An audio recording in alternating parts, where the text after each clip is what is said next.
What is up, everybody? I'm George Mossey. This is my co-host, Marshana Dahlia. So last night, 90 Day Fiance, Season 9, we're 14 episodes in. We have still yet to see anyone make it down the aisle. We don't have a lot of time to waste, so I want to jump right in because there's a lot to talk about. Everyone was featured on this episode. So I want to talk about a strong woman that we saw last night. So I want to talk about Chida. Chida has spoken to her lawyer, and she has made the decision that she is not signing that prenup the way it is, and she wants to add a clause that protects her and allows her to build her yoga business that she had already done and given up.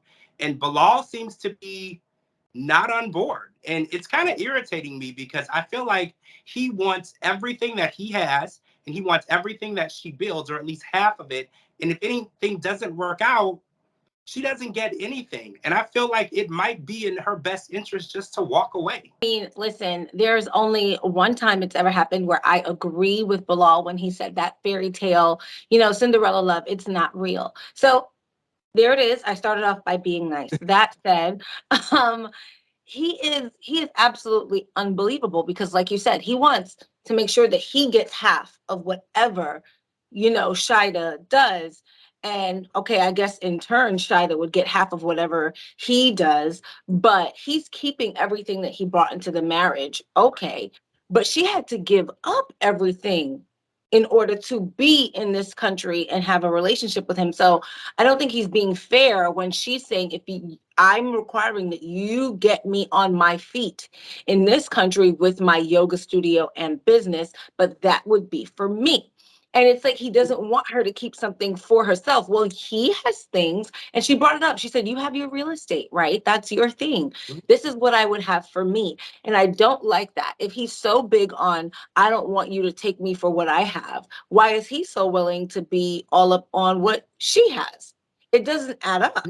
And we know that she has talent, and we know that this yoga studio will be successful. And he's like, well, my initial investment. Well, I'm pretty sure when Shida gets her studio up and running, that investment will be returned to him and he will be made whole. But it seems like that would not satisfy him. He wants half of what she builds. And I don't see that as love. And I know you said that love is a business and a prenup is important, but It I is. don't see what he's asking from her as love. Well, yeah, no, I don't see it as love either. My thing is this: if you are with a spouse, particularly, I'm speaking to the ladies. If your husband can't give you something, be very afraid. This is a man who had a nikah, which is a religious ceremony in a mosque to marry Shida. If she is your wife on that level, why can't you gift her something? Why can't you say, I'm going to angel invest, I'm not looking for anything in return, to get you on your feet because you are my wife and you matter to me and I love you. I know my husband would give it to me and I wouldn't, and he would not be looking back for it. So the fact that he's not willing to give her anything is just alarming to me. Yes, in business, you want to make sure you get a return on your investment. And I understand all of those things, but she's not your average business partner, is she? I think she's also proven herself in business because she had the business in Trinidad. So she's done it before. It's not like she's coming to you with some new venture, for some new thing. Oh, I got to go study to become this. She's already done the work. So I think that he Mhm. needs to acknowledge that the business is only successful because of all the work she's put in the years prior to meeting him. So he should be able to, in turn, be an angel investor in her business. Why not? I agree. I feel like there's no risk involved. He knows what she can do. All right, so let's jump over and talk about Emily and Kobe. So we met Kobe's friend Temperature last night, and the family Mhm. has met Temperature, and he is actually his friend from Cameroon, and he is trying to awaken the inner African man in Kobe, and he wants Kobe to take control of the relationship and put Emily, I guess, for lack of a better word, in her place.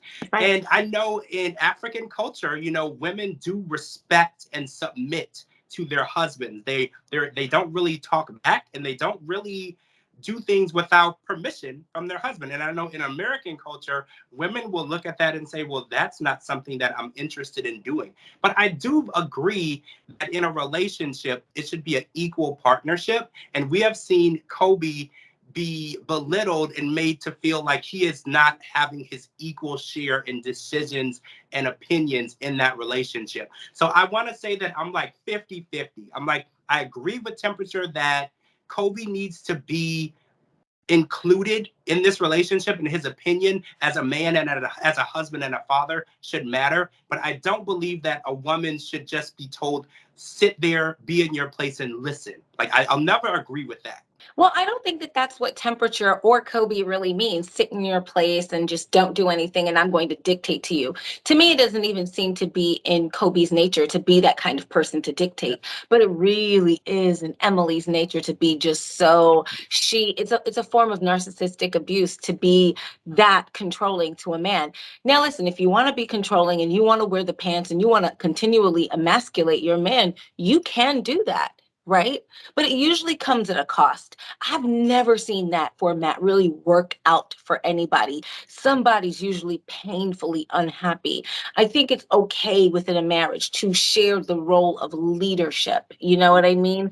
My husband leads our family in many ways, but honestly, I lead our family in a majority of ways because I'm the one who's the primary child giver. I'm the one who takes care of this house. If I want pink, I'm getting pink. He's buying the pink chair because I want pink because the house is really my domain. So listen, however people want to divide their responsibilities, go ahead. I'm not here to tell people how to have their relationships, but imagine being an adult male and you can't even play with your own child without Emily scolding him. Oh, just leave him be. You can't even sit at a dinner table with other adults and order your own food. She's going to order for you. It is humiliating and it's embarrassing. And I've never seen this kind of relationship structure work out long term. Even if people stay together, they're usually painfully unhappy. Emily's family laughs it off because you can see that they've just been giving her carte blanche for the years to be just as nasty and as narcissistic and manipulative and controlling as she wants to be. I think Temperature's right. If Kobe doesn't turn the tide now, America will be a scary place for him and this marriage will be a prison. I think he's already in jail though, but it's going to turn into prison real fast. All right, so let's talk about Patrick and Thais. So we have watched Patrick pressure Thais into telling her father, and actually John as well. I don't want to leave John out. John actually has had separate conversations with her as well regarding telling her father, Carlos, about their marriage. And I talked to someone on Twitter last night who is actually Brazilian, and she kind of enlightened me on the situation. And she said, in their culture, the father is the matriarch, is the leader of the family. And when you make a decision, even as a daughter, as an adult grown daughter, if the father doesn't agree with you, you rarely, if not ever, will go against what your father tells you to do. So when he said that, I don't like Patrick, I don't think he's right for you, and I think you should come back home, I thought, oh, well, this is up to Thais. She's not going to do that. No, in her culture, she's going to get on a plane and go back home and have a conversation with her father, because in their culture, they run everything by the leader of their family. And I think Patrick, being uneducated on her culture, kind of poked the bear in this situation, right? Because Thais was going to marry him and do it in her fashion to know that they could get it done and make sure that it wouldn't be stopped and blocked the way that it was. And he went against her wishes, against her will, and her good intention. And now they're in this situation. And now I'm wondering, was it worth it just to get a blessing from someone? And we've actually learned that Thais's dad hates Patrick.